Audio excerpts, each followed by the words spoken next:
देखिए क्लास 12 के लिए बहुत ही महत्वपूर्ण टॉपिक है कूलाम का नियम। देखिए ये बहुत ही ज़्यादा महत्वपूर्ण क्वेश्चन है आपकी परीक्षा की दृष्टि से, क्योंकि इसी की सहायता से आपको जो फर्स्ट एंड सेकंड चैप्टर यानी आपकी जो यूनिट फर्स्ट है पूरी इसी पर डिपेंड करती है।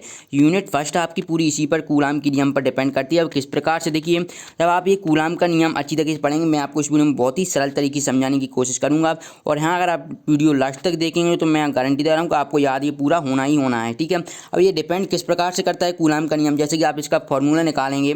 देखिए फॉर्मूला बहुत ही सिंपल मैं आपको बता दूं। देखिए फॉर्मूला किस प्रकार से निकल कर आएगा, तो देखिए ठीक है, तो ये इस प्रकार से आपका कुछ ये फॉर्मूला निकल कर आएगा, यहाँ पर आप देख सकते हैं।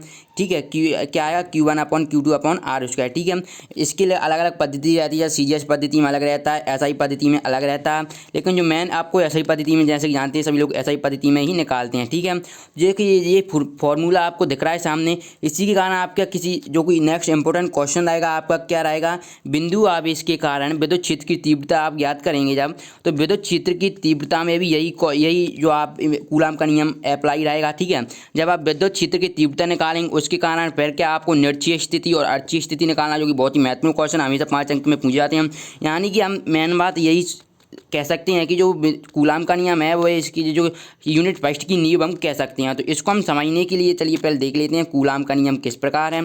ठीक है, तो बहुत ही सिंपल तरीके से आपको समझाने की कोशिश करेंगे। ठीक है, जैसे कि आपने 11वीं क्लास में कूलाम का नियम पढ़ा, यानी कि आपने सार्वत्रिक गुरुत्वाकर्षण का नियम पढ़ा होगा, न्यूटन का सार्वत्रिक गुरुत्वाकर्षण का नियम।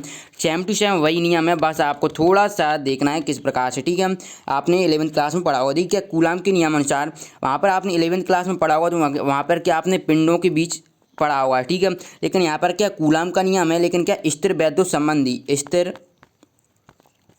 संबंधी है। तो यानी विद्युत यानी कि यहाँ पर चार्जेस तो होंगे, होना ही आवश्यक है। विद्युत दिख रहा है तो यानी प्लस भी हो सकता है, माइनस भी हो सकता है, कुछ भी आवेश हो सकते हैं। तो वही हम इस वीडियो में पढ़ेंगे, बहुत ही सिंपल तरीके से आपको समझाने की कोशिश करेंगे। तो चलिए देख लेते हैं। ठीक है, तो ये क्या, देखिए अब हम यहाँ पर देख लेते हैं आपको जो समझाना चाहिए। किन्हीं दो बिंदु आवेशों के मध्य लगने वाला आकर्षण या प्रतिकर्षण बल का मान उन आवेशों के परिणामक गुणनफल के अनुक्रमानुपाती तथा उनके बीच की दूरी के वर्ग के व्युत्क्रमानुपाती होता है। अब इसको समझना किस प्रकार से, चलिए देख लेते हैं। ठीक है, मान लीजिए कि ये कोई बिंदु है। ठीक है, यहाँ पर जो Q आवेश रखा है, इससे R दूरी पर, ठीक है, इससे R दूरी पर कोई दूसरा बिंदु Q2 रखा है। ठीक है, इससे क्या ये R दूरी पर है। ठीक है, तो ये क्या जो आपका जो नियम है कूलाम का नियम कहता है कि इन दोनों बिंदु के बीच की दूरी के वर्ग के गुणनफल के अनुक्रमानुपाती होता है। ठीक है, इस पर हम समझ लेते हैं। देखिए ये तो आप मान लीजिए यहाँ पर क्या प्लस आवेश, देखिए वैसे तो यहाँ पर Q1 हमने रख दिया है। ठीक है, Q1 है और यहाँ पर ये Q2 है। तो इसको यहाँ पर हमने अब ये क्यों रखा, क्योंकि मान लीजिए यहाँ पर हमने 84 रख दी। यहाँ पर अगर माइनस चार्जेस होगा तो अच्छी बात है, अगर प्लस होगा जो भी चार्जेस हों, अगर देखिए माइनस और प्लस होगा तो ये क्या एक दोनों को अट्रैक्ट यानी आकर्षित करेंगे। ठीक है, अगर ये भी माइनस और ये भी, तो यानी ये क्या आकर्षित नहीं करेंगे, यानी ये प्रतिकर्षित करेंगे। तो यहाँ पर हमने जो डेफिनेशन पढ़ी थी क्या, इसलिए हमने यहाँ पर आपने देखा होगा कि,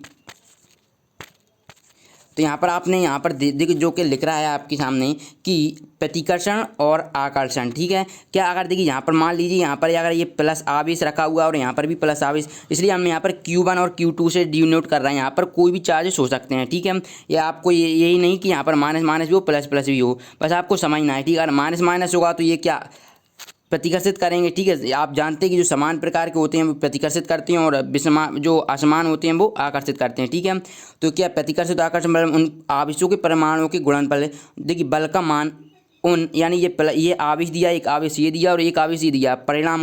अब परिणाम की मेन बात है, परिणाम किसे कहते हैं। ठीक है, जैसे मान लीजिए यहाँ पर 5 न्यूटन का बल लग रहा है और यहाँ पर 4 न्यूटन का। ठीक है, तो ये जो 5 लग रहा है ना आंकिक मान, इसे ही हम परिणाम कहते हैं। तो इन परिणाम यानी 5 × 4, ठीक है, इन परिणामों के गुणनफल के अनुक्रमानुपाती होगा तथा उनके बीच की दूरी के वर्ग के व्युत्क्रमानुपाती होगा। ठीक है, यहाँ पर आप ये देखना है कि यहाँ पर बीच की दूरी क्या है। ठीक है, ठीक है, तो यहाँ पर ये बीच की दूरी आपको दिख रहा है, ये R है। तो अब हम इसे किस प्रकार लिखेंगे, बिल्कुल सेम टू सेम इसमें देख लेते हैं। ठीक है, यदि अब यहाँ पर देखेंगे, यदि Q1 और Q2 परिमाण के दो बिंदु आवेश एक दूसरे से R दूरी पर स्थित हैं तथा उनके मध्य लगने वाला आकर्षण बल F है। ठीक है, तो कूलाम के नियम से क्या होगा, आपने देखा होगा कि उनके बीच की दूरी के बल के गुणनफल के अनुक्रमानुपाती होता है। तो हमने अनुक्रमानुपाती कर दिया और समीकरण 1 दे दिया। ठीक है, फिर क्या होता है, इनके बीच की दूरी के वर्ग के व्युत्क्रमानुपाती होता है। तो हमने ये व्युत्क्रमानुपाती का साइन कर कर दिया और समीकरण 2 लिख दिया। ठीक है, अब क्या हम समीकरण 1 व 2 को मिलाकर लिखने पर, अब देखिए फ्रेंड्स यहाँ पर आपको समझना क्या है, बहुत ही सिंपल तरीके से।